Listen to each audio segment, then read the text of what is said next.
가끔 버스를 타거나 지하철을 타면서 사람들을 보면 참 개성이 있다는 생각을 많이 하게 됩니다. 단순히 튀는 모습을 하고 있어서가 아니라 가지고 있는 또 삶에 대한 태도나 또 옷이나 스타일에서 다 다양하게 모습을 하고 있기 때문입니다. 다 다른 모습을 가지고 있는 것을 보면서 참 재미있다는 생각이 들기도 하고, 정말 각 사람마다 다양한 모습을 가지고 있구나라는 생각을 하게 됩니다. 그러나 각 사람의 모습을 볼 때에 다 다르고 참 개성이 있다고 볼 수도 있지만, 전생의 관점에서 봤을 때는 모든 사람들이 공통적인 모습을 가지고 있는데, 그것은 모든 사람이 태어나고 죽는다는 것입니다. 오늘 말씀 2절에 보면 이렇게 말씀합니다. 모든 사람에게 임하는 그 모든 것이 일반이라. 의인과 악인, 선한 자와 깨끗한 자와 깨끗하지 아니한 자, 제사를 드리는 자와 제사를 드리지 아니하는 자에게 일어나는 일들이 모두 일반이니, 선인과 죄인, 맹세하는 자와 맹세하기를 무서워하는 자가 일반이로다.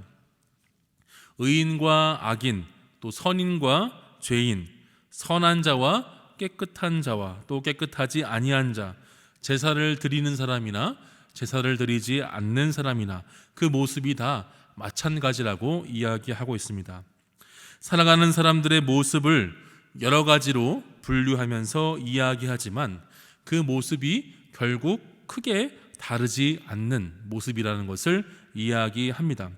그러면 3절 말씀 보면 모든 사람의 결국은 일반이라. 이것은 해 아래에서 행하여지는 모든 일 중에 악한 것이니 곧 인생의 마음에는 악이 가득하며 그들의 평생에 미친 마음을 품고 있다가 후에는 죽은 자들에게로 돌아가는 것이니라. 결국 다양한 삶의 모습을 가지고 있지만 태어났다가 죽는 것이 모든 사람에게 정해진 것이라고 이야기합니다.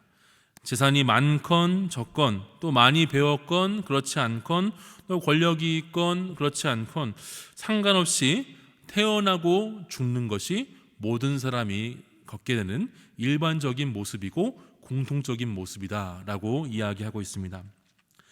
여기까지 오면 우리는 이런 생각을 가질 수가 있습니다. 그러면 삶이라는 것은 정말 무의미한 것일까? 어차피 태어나서 죽는 것이 삶이라고 볼 수 있는데, 그러면 열심히 살아볼 이유가 있는가? 이런 생각을 할 수가 있는데요, 오늘 말씀 4절 말씀은 이렇게 기록합니다. 누구에게나 소망이 있음은 산 개가 죽은 사자보다 낫기 때문이다 라고 이야기하고 있습니다. 여기서 산 개와 죽은 사자를 대조하면서 사는 것이 더욱 의미가 있다, 더 낫다 라고 이야기를 합니다.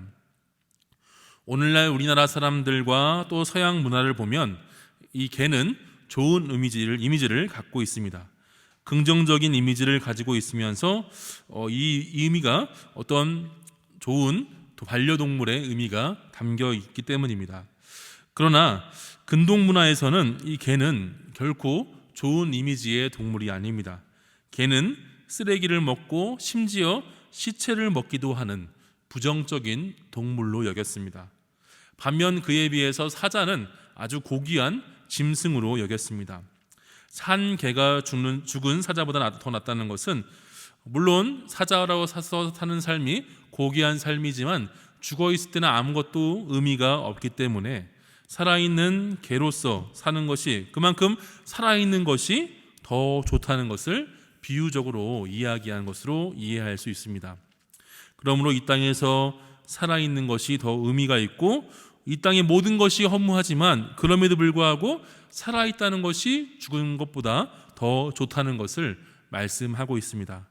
그러면서 7절부터 분위기가 바뀌고 있습니다. 이 땅의 삶이 허무한 것이지만 하나님의 은혜 가운데 살아가는 것은 그 삶의 의미를 찾을 수 있고 기쁨을 찾을 수 있다고 말씀하고 있습니다.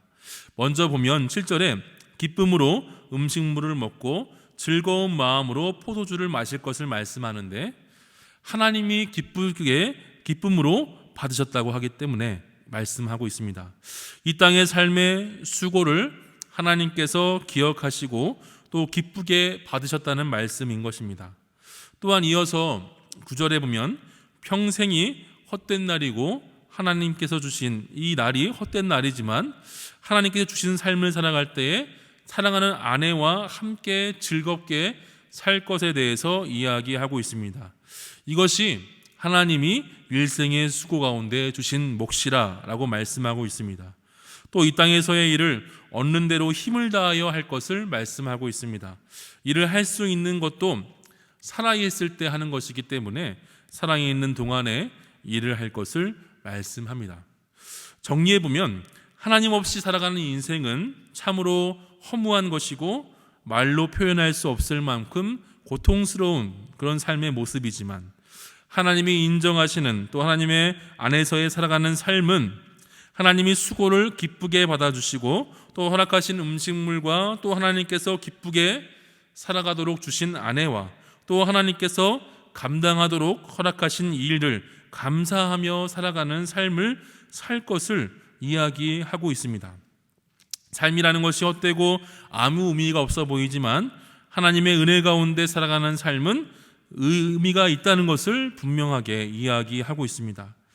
어떻게 보면 이 땅의 삶이 뭔가 엄청난 일을 이루고 또 거대한 비전을 이루어가는 삶이 아니라 하나님께서 주신 일용할 양식에 또 주신 가족에 또 주신 일에 만족하며 기쁨 가운데 살아갈 것을 말씀하고 있는 것입니다.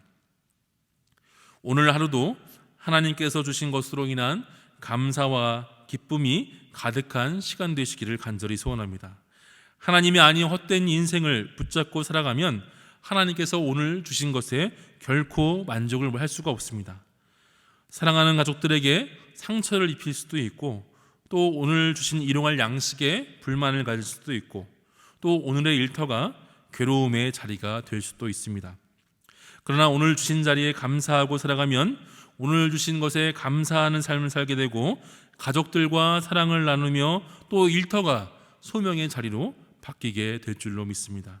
이러한 은혜가 우리 모든 사람 가운데 있어서 하나님께서 수고하고 누리게 하신 기쁨을 풍성히 누리시는 오늘 하루 되시기를 간절히 소원합니다. 다 같이 기도하겠습니다.